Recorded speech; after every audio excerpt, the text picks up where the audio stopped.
The purpose of travel for Canada visitor visa, इस sentence का आखिर मतलब क्या है? ये एक एसओपी लेटर है जिसे हम स्टेटमेंट ऑफ पर्पज भी कहते हैं। एक अच्छा कवर लेटर आपके रिजेक्शन के चांसेस को बहुत हद तक कम कर सकता है, इसलिए आपको ये लेटर बहुत ही एहतियात से लिखना चाहिए। एक अनप्रोफेशनल कवर लेटर की वजह से आपको कुछ इस तरह की रिजेक्शंस देखने को मिल सकती हैं। I am not satisfied that you will leave Canada at the end of your stay as stipulated in subsection 2116 of the IRPR based on the purpose of your visit. इस तरह की रिजेक्शंस आपको मिल सकती हैं अगर आपका कवर लेटर इतना अच्छा नहीं होगा कि आप अपनी जर्नी को अच्छे से एक्सप्लेन कर सकें। हर साल हजारों की तादाद में लोग मुख्तलिफ वजूहात की बिना पर कनाडा जाते हैं। कुछ लोग अपने रिश्तेदारों से मिलने जाते हैं, कुछ लोग टूरिस्ट पर्पज के लिए जाते हैं और कुछ लोग कनाडा में गायब होने के लिए जाते हैं। गायब होने से मेरा क्या मतलब है, ये चीज़ तो आप समझ ही गए होंगे। तो इनमें से किसी भी रीजन के लिए अगर आप कनाडा जाना चाहते हैं तो आपको कनाडा विजिटर वीजा के लिए अप्लाई करना होता है। मुख्तलिफ सपोर्टिंग डॉक्यूमेंट्स के साथ साथ आपको एक डॉक्यूमेंट सबमिट करना होता है जिसे हम कवर लेटर कहते हैं। इसको SOP यानी कि स्टेटमेंट ऑफ पर्पज भी कहा जा सकता है, और हाँ, इसको एक्सप्लेनेशन लेटर भी कहते हैं। ये तीनों नाम समझे एक ही चीज के हैं। तो आज की ये वीडियो आपके लिए बहुत ही ज्यादा हेल्पफुल होने वाली है, क्योंकि इस वीडियो में मैं आपको टिप्स भी दूंगा और बाकायदा कवर लेटर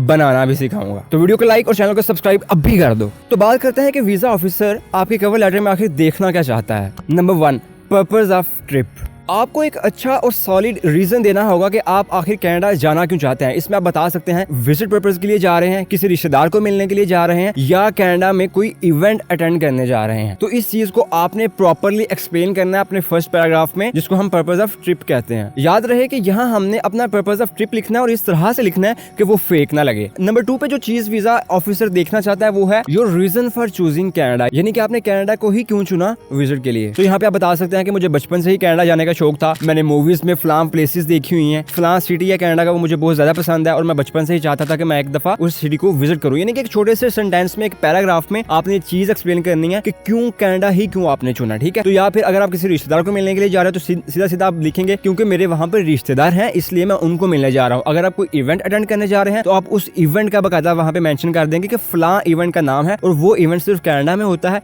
इसलिए मैं कनाडा में वो इवेंट अटेंड करने जा रहा हूँ। तो ये होगा इस सवाल का जवाब कि कनाडा ही क्यों आपने सेलेक्ट किया विजिट के लिए। नंबर 3 पे जो वीजा ऑफिसर देखना चाहता है वो है ट्रैवल आइटिनरी। एक पैराग्राफ में आप अपने ट्रैवल प्लान दे सकते हैं, यानी कि आप कनाडा में सबसे पहले किस सिटी में लैंड होंगे, किस सिटी में रुकेंगे, फिर और कौन कौन से ऐसे सिटीज हैं जो कनाडा में आप विजिट करेंगे, इन सब की डिटेल्स आपने यहाँ पे बकायदा मेंशन करनी है। यानी कि जिस डेट को आप कनाडा एंटर हो रहे हैं वो डेट आप यहाँ पे मेंशन करेंगे, जिस डेट को आप वापस आ रहे हैं वो डेट भी आप यहाँ पे मेंशन करेंगे, और साथ साथ में ये भी बताएंगे आप कि आप कौन कौन से सिटीज को विजिट करना चाहते हैं। आपको यहाँ पे मैं एक सलाह देता हूँ कि ट्रैवल प्लान की डेट्स लिखने से पहले आप होटल की बुकिंग और फ्लाइट की रिजर्वेशन जरूर कर लें। आपको पता है कि ये पेड बुकिंग नहीं करनी होती है, हमने सिर्फ रिजर्वेशन करनी होती है। उससे ये होगा कि आपको जो डेट मिलेगी फ्लाइट की, जो डेट मिलेगी होटल बुकिंग की, उस हिसाब से आप यहाँ पे अपना ट्रैवल प्लान बनाएं। मसलन कि यहाँ पे आपने अगर लिखा हो कि मैं 5 अगस्त को जा रहा हूँ और जो है फ्लाइट आपने बुक की हो 8 अगस्त की, तो 3 दिन का फर्क आ जाएगा, ठीक है। इसलिए पहले आपने अपनी फ्लाइट बुकिंग कर लेनी है, होटल की बुकिंग कर लेनी है, फिर वहाँ पे जो डेट्स होंगी उन डेट्स के हिसाब से आप अपना ट्रैवल प्लान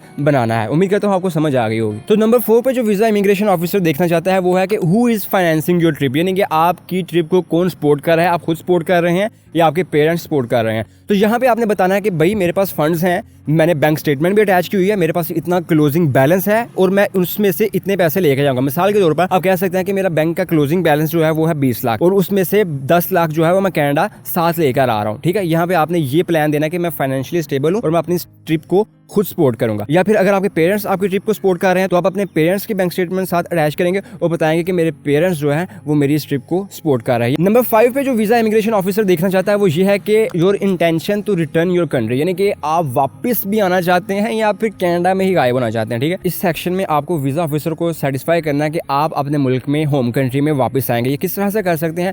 अगर आपका बिजनेस है या जॉब है तो आप ये बताएंगे कि मेरा अपने मुल्क में बिजनेस है, जॉब है, मैं उस जॉब के लिए अपने मुल्क में वापस आऊंगा। और या फिर अगर आपकी कोई प्रॉपर्टी है आपके नाम की, उस प्रॉपर्टी के पेपर भी आप सारे अटैच करेंगे अपने डॉक्यूमेंट्स के साथ। तो ये भी यहाँ पे लिख देंगे कि मेरी अपने कंट्री में प्रॉपर्टी है, मैं उसके लिए वापस आऊंगा। और अगर आप लोगों की शादी हुई है तो आप ये भी बता सकते हैं कि भाई मेरे बीवी बच्चे अपने होम कंट्री में हैं तो मैं उनके लिए वापस आऊंगा। यानी कि यहाँ पे हमने सेटिस्फाई करना है वीजा ऑफिसर को कि भाई हमारी कोई इंटेंशन नहीं है वहाँ पे इलीगली रहने की, जैसे ही हमारा विजिट खत्म होगा हम वापस अपने कंट्री में आ जाएंगे। नंबर 6 पे जो वीजा इमिग्रेशन ऑफिसर देखना चाहता है वो है डिटेल्स अबाउट योर हेल्थ, यानी कि आपको कोई हेल्थ की प्रॉब्लम तो नहीं है। इसमें आप अपनी कोविड-19 वैक्सीन जो आपने लगवाई है उसका जिक्र कर सकते हैं कि भाई मैंने वैक्सीन लगवाई हुई है। अगर आपको डेट्स याद है तो आप बाकायदा डेट्स भी मेंशन कर सकते हैं कि फलां डेट को मैंने फलां वैक्सीन लगवाई हुई है, ठीक है, मैं वैक्सीनेटेड हूँ। ये चीज़ आप यहाँ पे मेंशन कर सकते हैं और बता सकते हैं कि वैसे मुझे कोई इशू नहीं है, कोई मेजर प्रॉब्लम नहीं है। अपनी हेल्थ के बारे में आप बताना कि मैं बिल्कुल फिट हूँ। नंबर 7 पे जो चीज़ है वो है list of documents. List of documents क्या है कि यहाँ पे आप बताएंगे कि आपने कौन कौन से डॉक्यूमेंट्स अटैच किए हुए हैं, ठीक है, यानी कि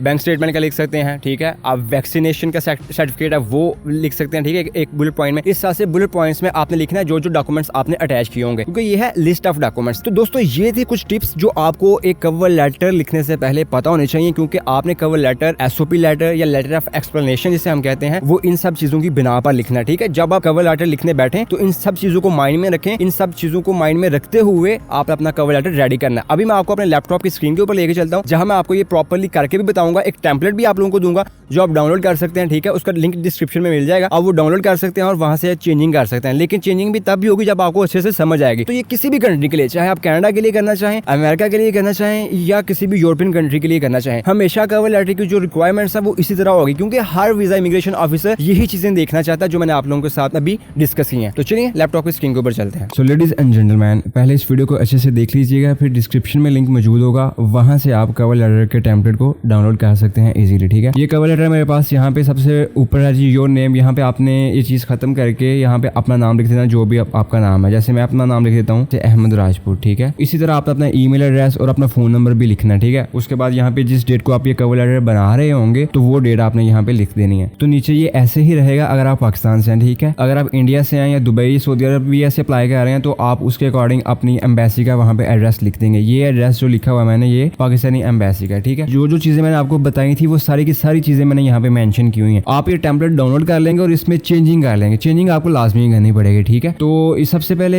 यहाँ पे आ जाए, डियर सर मैडम, ये इतना सेंटेंस आपको चेंज करने की जरूरत नहीं है, लेकिन अगर आपने करना है, फॉर एग्जाम्पल अगर आप किसी रिलेटिव को विजिट कर रहे हैं या फिर कोई इवेंट अटेंड करने जा रहे हैं तो आप उसके अकॉर्डिंग यहाँ पे चेंजिंग कर सकते हैं। वरना ये बस लिखा हुआ कि मैं as a visitor tourist purpose के लिए वहाँ पे जा रहा हूँ और मैं कनाडा को एक्सप्लोर करूंगा, ठीक है। उसके बाद जी पर्पज ऑफ ट्रिप देखेंगे, पर्पज ऑफ ट्रिप का लिखा हुआ है सारा कुछ, ठीक है। यहाँ पे मैंने ये as a visitor details mention की हुई हैं। उसके बाद reasons for choosing Canada, again यहाँ पे आपने अपने अकॉर्डिंग देख लेना क्या चीज आपने लिखनी है। मैंने ये एज अ विजिटर लिखा हुआ कि मैं वहाँ पे मतलब मुझे पसंद है कनाडा और मैं उसको विजिट करना चाहता हूँ, इसलिए मैं कनाडा को ही चूज किया। लेकिन आपका केस मुख्तलिफ भी हो सकता है। फॉर एग्जाम्पल अगर आप रिलेटिव्स को विजिट करना चाह रहे हैं या फिर किसी इवेंट पे जा रहे हैं तो उसके अकॉर्डिंग आप चेंजिंग कर सकते हैं। तो उसके बाद जी देखें ट्रैवल प्लान आ गया हमारा, ठीक है। अराइवल डेट क्या आ गई, ये ब्रैकेट्स हैं, ठीक है। इस ब्रैकेट्स को आपने खत्म करना है। यहाँ पे आप अपनी जब कनाडा में जिस दिन की आपकी फ्लाइट होगी, जो भी आपने रिजर्वेशन किया, ठीक है, वो आप डेट यहाँ पे लिख सकते हैं। जैसे कि मैं लिख देता हूँ जी 31/08/2023, ठीक है। इस तरह अराइवल सिटी, किस सिटी में आप लैंड होने जा रहे हैं। तो फॉर एग्जाम्पल आप टोरंटो में जा रहे हैं तो यहाँ पे आप टोरंटो लिख सकते हैं, ठीक है। इसी तरह ये चीज़ है अकोमोडेशन, यहाँ पे आप अपने होटल का नाम और एड्रेस लिख देंगे, ठीक है। उसके बाद है जी अदर सिटीज टू विजिट, यहाँ पे आप वो सिटीज लिख देंगे जो जो आप विजिट करना चाह रहे हैं, जैसे टोरंटो सिटी या जितने भी सिटीज है ना उनके जो जो आप विजिट करना चाहते हैं वो यहाँ पे आप लिख देंगे। फिर डिपार्चर डेट है, कब आपकी वापसी है, वो यहाँ पे ब्रैकेट्स खत्म करके आप डिपार्चर डेट लिख देंगे, ठीक है। तो ये हमारा ट्रैवल प्लान यहाँ पे एक शॉर्ट सा हो जाएगा। तो यहाँ पे ऑप्शन है जी फाइनेंसिंग माई ट्रैवल्स, ठीक है। यहाँ पे आपने बताना है कि आपकी ट्रिप को कौन जो है ना वो सपोर्ट कर रहा है। तो अगर आप खुद कर रहे हैं तो ठीक है, ये मैंने उसके लिए सेंटेंस लिखा हुआ है, जैसे देख सकते हैं, I am personally financing my trip to Canada, I have sufficient funds in my bank account to cover all travel related expenses including air fare, accommodation, transportation, meals, ठीक है, सारा कुछ लिखा हुआ है। अगर आपके पेरेंट्स आपकी इस ट्रिप को सपोर्ट कर रहे हैं तो आप उसके अकॉर्डिंग लिख सकते हैं कि भाई मेरे पेरेंट्स सपोर्ट कर रहे हैं मुझे और वो ही मेरा सारा जो है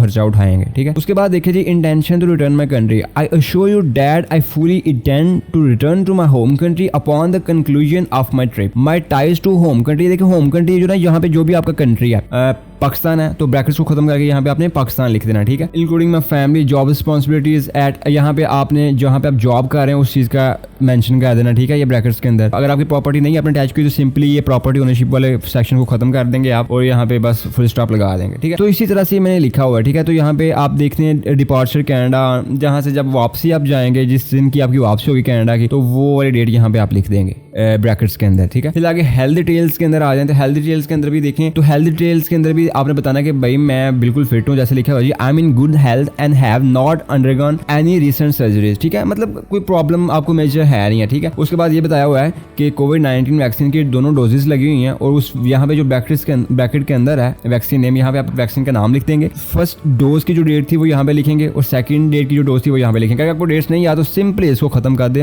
रोला ही कोई नहीं है, टेंशन नहीं लेनी किसी चीज की। अगर फॉर एग्जाम्पल यहाँ पे कुछ चीज एक्स्ट्रा है वो है नहीं है आपके पास तो सिंपली उसको खत्म कर दें, टेंशन नहीं होना कि यार अब यहाँ पे पे लिखें क्या, समझ आ गई ना बात की। अगर कोई एक्स्ट्रा चीज आप ऐड करना चाहते हो तो वो भी आप ऐड कर सकते हैं, कोई रोला ही नहीं है। ये टेम्पलेट मैंने बनाया है आप लोगों को सिर्फ मतलब प्रॉपर एक आइडिया देने के लिए, इसमें आप चेंजिंग डेफिनेटली कर सकते हो यार। आ गया जी लिस्ट ऑफ डॉक्यूमेंट्स। यहाँ पे देखें जो डॉक्यूमेंट्स आपने सबमिट किए हुए हैं, अटैच किए हुए हैं अपनी फाइल के साथ, वो यहाँ पे आपने लिख देना है। जैसे जी पासपोर्ट है, प्रूफ ऑफ वैक्सीनेशन है, बैंक स्टेटमेंट्स हैं, होटल रिजर्वेशन वगैरह, ये चीजें जो डॉक्यूमेंट्स आपने अटैच किए हुए हैं वो यहाँ पे आपने लिख देने हैं, ठीक है। फिर आगे नहीं चलेगा, आगे भाई थैंक यू हमारी एप्लीकेशन को देखने के लिए, टाइम निकालने के लिए। तो आगे यहाँ पे ये देखें नीचे सबसे आखिर पे योर सिंसियरली और योर फुल नेम, यहाँ पे ब्रैकेट्स को खत्म करके आप अपना नाम लिख दें। तो ये देखें एक प्रोफेशनल कवर लेटर आप लोगों के सामने हाजिर होगा जहाँ पे हमने हर चीज का जिक्र किया, ठीक है। तो ये कोई मसला नहीं है, 2 पेजेस का कवर लेटर अगर कनाडा के विजिटर वीजा के लिए हो जाए तो कोई इशू वाली बात ही नहीं है, ठीक है। ये जॉब के लिए होता है कि भाई जितना शॉर्ट रखो। अब सिर्फ कवर लेटर नहीं दे रहे, इसमें आप प्रॉपर अपना ट्रैवल प्लान भी दे रहे हैं बकायदा से, ठीक है। तो हर चीज आप प्रॉपरली अच्छे से प्रोफेशनल तरीके से एक्सप्लेन कर रहे हैं। ये था आज का कवर लेटर, ठीक है, जो मैंने आप लोगों के साथ डिस्कस किया। आप सिंपली इसको डाउनलोड कर लीजिएगा, फिर इसको एडिट कीजिएगा, फिर सिंपली ये वर्ड की फाइल को आपने